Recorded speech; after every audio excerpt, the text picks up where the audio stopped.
స్లోగా ఉంది. ప్రభాస్ అన్న ఎంట్రీ అవుతాడన్న ఎంట్రీకే ఎర్త్ కేక్ వచ్చేస్తుంది అనమాట. దడబుడుతూ ఉంటది అనమాట.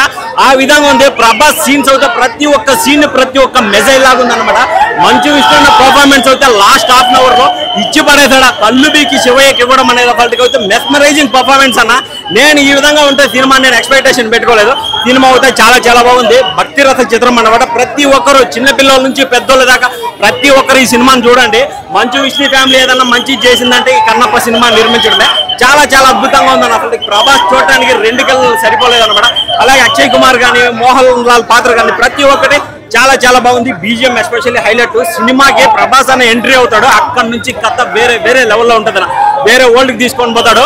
సినిమాకి ఒకప్పుడు కలెక్షన్ కింగ్ అంటే మోహన్ బాబు, కానీ కన్నప్ప సినిమాకి కలెక్షన్ కింగ్ ప్రభాస్ అనే చెప్పాలన్నమాట. ప్రభాస్ మెయిన్. ప్రభాస్ దృష్టిలో పెట్టుకుని సినిమాకి వచ్చాం. సినిమా అయితే వేరే అల్టిమేట్ అనమాట. మంచు విష్ణు సినిమాలో ప్రభాస్ నటిస్తున్నాడు ఏమో అనుకున్నావా, కానీ సినిమా చూసిన తర్వాత చాలా బాగుందన్న. Hats off. మంచు విష్ణు అన్న మంచి పర్ఫార్మెన్స్ ఇచ్చాడు. ఇటువంటి పర్ఫార్మెన్స్ ఇలాగే కొనసాగిస్తే ట్రోల్స్ కూడా తగ్గుతాయని అనుకుంటామని చెప్తా ఉన్నాను. శివుడు ఆజ్ఞాపించాడు. మంచు విష్ణు అన్న కెరీర్ సెట్ అయిపోయింది.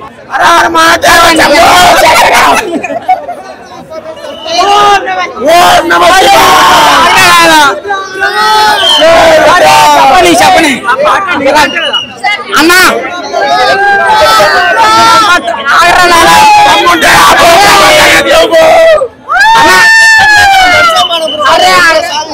అన్నా రెడీయా? ఫస్ట్ హాఫ్ దానిక ఇంటర్వ్యూ దాకా దయ సినిమా, ఆ తర్వాత దేవుడి సినిమా. ఇంటర్వ్యూ దాకా దయ సినిమా, తర్వాత దేవుడి సినిమా. దేవుడు ఎవరో తెలుసా? మరో కలియుగ రాముడు, మరో కలియుగ భీముడు, మరో కలియుగ కృష్ణుడు ప్రభాస్. ఆయన లేకపోతే సినిమా 7 గంటల ఎగటల గోవిందా గోవిందా. హైలైట్స్ ఏంటో తెలుసా? హైలైట్స్ 2. ఒకటి హీరోయిన్ నడుము, రెండోది ప్రభాస్ కళ్ళు.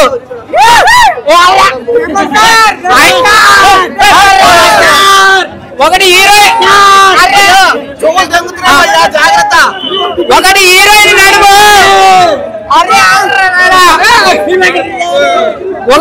నడుము, రెండు ప్రభాస్ కళ్ళు. ఆ 2 లేకపోతే గోవిందా. సినిమా మాత్రం ఫుల్. బయట ఎండ పడుతుంది, లోపల డబ్బులు వస్తున్నాయి. రేవంత్ రెడ్డి సారు మంచు విష్ణు పోయింది. అన్నా ఈ సినిమా చూడాలంటే మినిమం డిగ్రీ అవసరం లేదన్నా.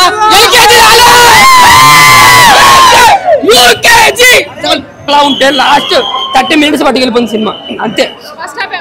ఫస్ట్ హాఫ్ లాగేంటంటే ఒక కంగువ చూసినట్టుంది. ఫస్ట్ హాఫ్ అంతా కూడా అయ్యే సీన్స్ ఒక చోట తీయడం అనేది నాకు ఏదోలాగా అనిపించింది అనమాట. అలాగే మంచు విష్ణు గారి యాక్టింగ్, ఏదైతే ఎడిటింగ్ ఉందో గాల్లో ఎగరడాలు, క్లోజ్అప్ షాట్లు, ఇవన్నీ కూడా ఎలాగ అనిపించింది అంటే మనోడు కావాలని పెట్టుకున్నట్టు అనిపించింది. యాక్టింగ్ బాగాలేదు. యాక్టింగ్ ఇలాంటి సినిమా చేస్తున్నప్పుడు యాక్టింగ్ మన స్కిల్స్ పెంచుకోవాలి. మాకు యాక్టింగ్ రాకపోవచ్చు. ఇక్కడ సినిమాలు చూసి ఎవడ యాక్టింగ్ ఎలా ఉంటుందో మాకు తెలుసు. ఎవరిని మేము ట్రోల్ చేయడానికి లేదు. ఈ సినిమాని కింద వచ్చుగా చెప్తాను. ఓ సినిమా పరంగా జెన్యూన్ గా రివ్యూగా చెప్పాలంటే ఫస్ట్ హాఫ్ అంతా బోరింగ్. సెకండ్ హాఫ్ ప్రభాస్ గారు వచ్చినప్పటి నుంచి బాగుంది. ఆ లాస్ట్ 20 minutes మాత్రం మంచి విష్ణు యాక్టింగ్ కావచ్చు, బీజిఎం కావచ్చు, చాలా బాగా అనిపించింది. ఓన్లీ ప్రభాస్ గారు ఒక్కడే నడిపించాడు సినిమాని. ప్రభాస్ వచ్చినప్పటి నుంచి సినిమా కూడా ఎత్తుకుంటుంది. ఆయన 20 నిమిషాలు ఆ కన్నిచ్చే సీన్ 20 నిమిషాలు ఉంటుంది. ఆ సీన్ చాలా బాగుంది. బీజిఎం మాత్రం నిజంగా కొట్టాడు అనమాట. బీజిఎం ఇంకా ఈ సినిమాకి ఆయన తప్ప ఇంకెవరైనా సినిమా పోతుందేమో అన్న విధంగా ఉంది. బీజిఎంకి ఇచ్చేసి 100 కోట్లు. సాంగ్స్ కానీ బీజిఎం కానీ చాలా బాగున్నాయి. అలా ఎన్ని రివ్యూ వరకు చూసుకుంటే నేను ప్రభాస్ గారు లుక్స్ కి ఆయన 20 minutes కి 4.5 ఇచ్చేస్తాను. అదే మంచి యాక్టింగ్ 1 ఇస్తాను అంతే. Thank you. నైవేద్యం పెట్టచ్చా అంటే మనం ఏదైనా చెయ్యొచ్చా, కాళ్ళతో తన్నచ్చా అని ఇవన్నీ కూడా భక్తితో చేసినోడికే చెల్లుద్ది. కానీ మనం ఏదో పూలు లేకపోతే నైవేద్యం పెట్టి ఉపవాసం ఉన్నవాడు భక్తి కాదని చెప్పి చూపించాడు. ప్రభాస్ గారు ఎంట్రీ అయితే మాత్రం నెక్స్ట్ లెవెల్. దారి తప్పింది మంచు ఫ్యామిలీ దారిలో తెచ్చాడు. దారి తప్పింది దారిలోకి తెచ్చాడు. ఆయన ఉన్న 10 నిమిషాలు కూడా ప్రభాస్ గారి గురించి వచ్చేవాళ్ళు చాలా మంది ఉంటారు. కానీ మౌత్ టాక్ బట్టి కూడా ఈ సినిమాకి ఫ్యామిలీ ఆడియన్స్ వస్తారు. అండ్ కాళహస్తి గాథ అని ఒక సాంగ్ ఉంటది, విష్ణు గారు 2 అమ్మాయిలే చేశారు. నెక్స్ట్ లెవెల్ సాంగ్ చాలా బాగున్నాయి. అండ్ బీజిఎం కూడా ఫస్ట్ హాఫ్ కొంచెం ఏంట్రా కొంచెం అటు ఇటు తగ్గిందని అనుకున్నాం. కానీ సినిమా కన్నప్ప సెకండ్ హాఫేనండి. రొమాంటిక్ సాంగ్స్ గురించి, సీన్స్ గురించి ఇంకా అవన్నీ వెతుక్కుంటే చాలా ఉంటాయి. సో అది మైండ్ డైవర్ట్ చేస్తుంది, కొంచెం డైవర్ట్ చేస్తుంది, భక్తిలోకి వెళ్ళిపోతాం, ఎమోషనల్ గా టచ్ అయిపోతుంది సినిమా. బాగుంది అది.